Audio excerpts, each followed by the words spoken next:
So finally Hugh Jackman की movie यानी कि the death of robin hood Hindi language में रिलीज हो गई प्राइम वीडियोस पे। साथ में मैं एक और मूवी की बात करूंगा यानी कि यंग वॉशिंगटन की बात करूंगा जो वीओडी पे रिलीज हो गई। और इन दोनों मूवीज को देखने के लिए डेफिनेटली काफी लोग एक्साइटेड होंगे। बट यहाँ पे ह्यूज जैकमैन की मूवी है, इट डजंट मीन कि लोगों को पसंद आई। काफी लोग ह्यूज जैकमैन को वुल्वरिन समझते हैं कि वो हर समय वुल्वरिन होते हैं, लेकिन इस मूवी के अंदर वो कुछ और ही है। और वो हीरो तो डेफिनेटली नहीं है, यहाँ पे वो एक एंटी हीरो कैरेक्टर है जहाँ पे हमको रॉबिन हुड के अंदर कहानी देखने को मिलती है रॉबिन हुड की। बट यहाँ पे ये कोई ऐसा इंसान नहीं है जो लोगों की मदद करता है, ये लोगों को लूटता है और बहुत बुरी तरह लूटता है। ये लोगों को मारने में बिल्कुल भी संकोच नहीं करता। इसके मन में कुछ भी ऐसा नहीं है कि अरे मासूम लोगों को नहीं मारना चाहिए या लोगों को नहीं लूटना चाहिए। ये पक्का लुटेरा है, ये लोगों को मार डालता है, कातिल है, सारी की सारी बुरी चीजें इसके अंदर हैं। बट इसको चाहिए एक मौत, एक अच्छी मौत, और वो इसको मिलेगी या नहीं मिलेगी वो तो आपको इसे मूवी के अंदर ही देखना है। बट आगे मूवी के अंदर हमारे हीरो रॉबिन हुड के साथ कुछ ऐसा होता है जिसके बाद ये बस मौत से लड़ रहा होता है। ये बिस्तर पे पड़ जाता है क्योंकि ये चल फिर नहीं सकता, इसकी हालत काफी खराब होगी। और वहां पे ये जीवन के बारे में पता लगता है या बहुत सी चीजों के बारे में पता लगता है, वो तो आपको मूवी के अंदर ही देखना है। बट ये मूवी सबके लिए नहीं है बिकॉज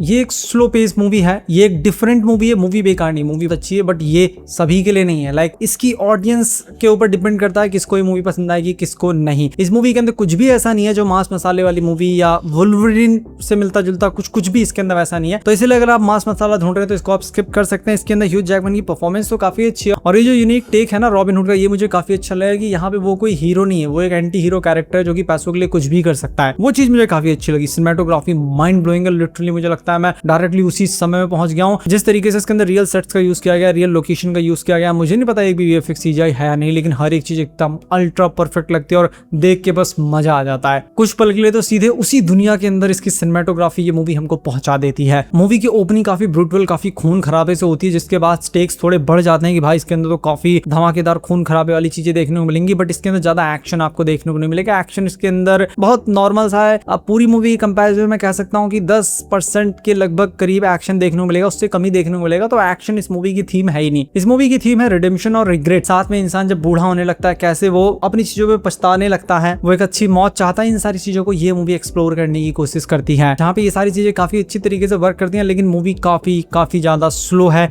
आप लोगों के पेशेंस को डेफिनेटली टेस्ट करेगी। इसके अंदर आपको एक्शन देखने को नहीं मिलता, अनइवन स्क्रीन प्ले है, डिप्रेसिंग टोन है। मतलब कि अगर आप सोच रहे हैं मूवी देखने का आप प्रफुल्लित हो जाएंगे, खुश हो जाएंगे, तो ये एक डिप्रेसिंग मूवी है। साथ में इसके कुछ कैरेक्टर्स अंडर डेवलप्ड फील होंगे, इसकी जो टोन है वो शिफ्ट होती रहती है और ये मूवी हर किसी के लिए नहीं है। आई थिंक आप लोग समझ गए होंगे आपको ये मूवी देखनी है या नहीं। मुझे ये मूवी ठीक ठाक लगी, बहुत ज्यादा ग्रेट नहीं, बहुत ज्यादा बेकार नहीं, एक ठीक ठाक मूवी जो मैंने सिर्फ ह्यूज जैकमैन के लिए देखी। 7 आउट ऑफ 10 की रेटिंग मैं इसको दूंगा। अब बढ़ते हैं यंग वॉशिंगटन की तरफ। ये मूवी लिटरली मुझे बेवकूफ बना दी क्योंकि मैं सोच रहा था इसके अंदर हमको वॉशिंगटन की कहानी देखने को मिलेगी, जो कि देखने को मिलती भी है। जहां तक मुझे याद है वॉशिंगटन वही है जिन्होंने अमेरिका को आजादी दिलाई थी शायद, क्योंकि अमेरिका की इंडिपेंडेंस के बारे में ज्यादा मैं जानता नहीं हूँ, लेकिन अंग्रेजों से लड़ाई उन्होंने दिलाई थी। लेकिन इसके अंदर जो वॉशिंगटन है वो अंग्रेजों के लिए ही लड़ने के लिए जाते हैं, वो नौकरी चाहते हैं अंग्रेजों के यहाँ और उनको नौकरी मिल भी जाती है। और इसके अंदर हमको 1875 या 1785 दो में से किसी एक डेट की कहानी देखने को मिलती है, जहाँ पे इंडियंस और फ्रांस के लोगों के बीच में, फ्रेंच के बीच में लड़ाई हुई थी। अब यहाँ पे इंडियन हम लोगों की बात नहीं हो रही, हम लोग दूसरे गुलाम हैं। जो अमेरिका के अंदर लोग थे, नेटिव अमेरिकन थे, उनको इंडियंस कहा जाता है। लाइक ब्रिटिशर्स जहां जाते हैं अपने गुलामों को इंडियन कहना शुरू कर देते हैं, तो वहां के लोग जो थे वो इंडियन थे, जैसे कि हम लोग गधों की तरह अपने आप को इंडियन कहते हैं। तो वहां पे वो जो नेटिव इंडियंस थे उनकी लड़ाई होती है फ्रेंच लोगों के साथ में। उन दोनों की लड़ाई के बीच में कैसे ब्रिटिशर्स आ जाते हैं, कैसे यंग वॉशिंगटन आते हैं, उन सब की कहानियां देखने को मिलती हैं। अब सुनने में लगता होगा और धमाकेदार लड़ाई होगी, ये हुआ होगा वो हुआ होगा, बट यहाँ पे ज्यादा फोकस उसके ऊपर कर नहीं पाते ये लोग।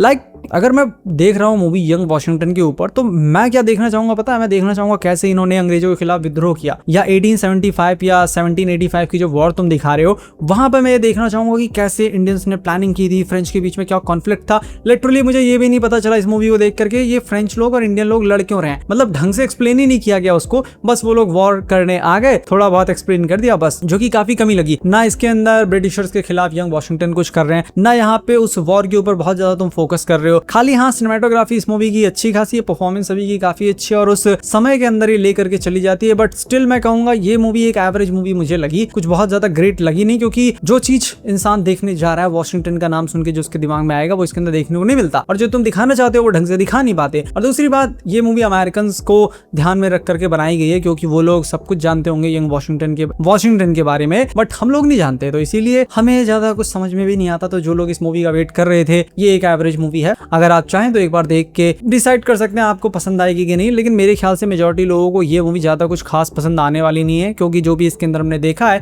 एक्शन, सिनेमेटोग्राफी या प्रैक्टिकल इफेक्ट की अगर बात करें तो वो सब हमने ऑलरेडी बाकी मूवीज के अंदर भी देख रखा है। इसकी असली जो जान थी वो स्टोरी थी, और स्टोरी के अंदर इन लोगों ने ज्यादा काम किया नहीं है। तो इसीलिए मैं इस मूवी को एक एवरेज मूवी की कैटेगरी में डालूंगा और 6.5 की रेटिंग दूंगा। मिलता हूं आपसे अपनी नेक्स्ट वीडियो में।